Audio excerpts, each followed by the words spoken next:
Trees fail for a variety of reasons. To live closely to large trees requires that you accept a little risk. The forces involved in a whole tree or just a piece of a tree failing are intense. So it's important that we be keen observers of the trees around us. Learning to predict and manage the risks posed by trees is preferable to a strategy of aggressive removal. Structural defects on some trees are really obvious. Other trees have their flaws hidden underground.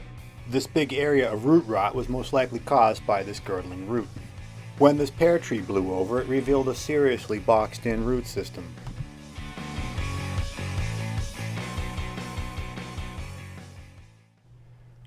Three of my top priorities when evaluating a landscape are multi-stem white pines, maples with canker, or root rot, mostly on red oaks.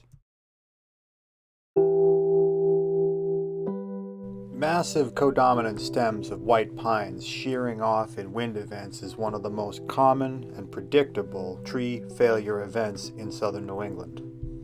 An insect pest called the white pine weevil is the cause of all these structural flaws.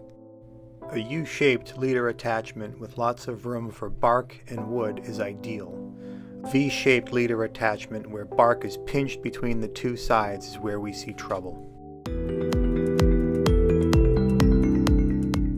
It's not uncommon for a single tree to demonstrate good leader attachment and poor attachment.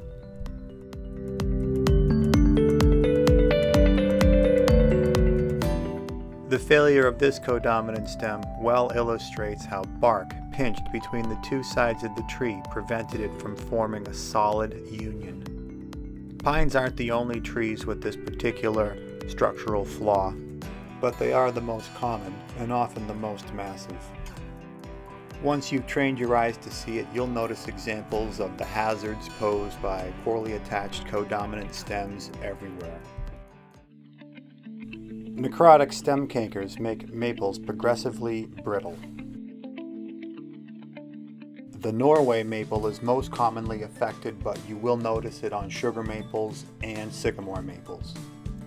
It's clear that this tree broke off right where the canker had made its wood weak. This Norway maple has a big piece leaning towards this house, and from a distance it doesn't look so bad. Upon closer inspection, we can see the sunken bark and the necrosis forming underneath.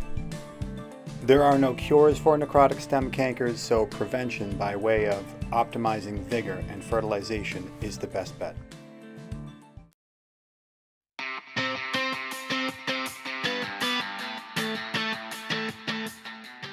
Oak trees that have been afflicted by compaction, construction, or an overzealous irrigation system can all develop these root rot diseases. Afflicted trees can be brought back to health, but early detection is essential. Be on the lookout for small bleeding stains. There is a very reliable test for the detection of infection. Thank you for watching my video. Please contact me for more details on any of its content.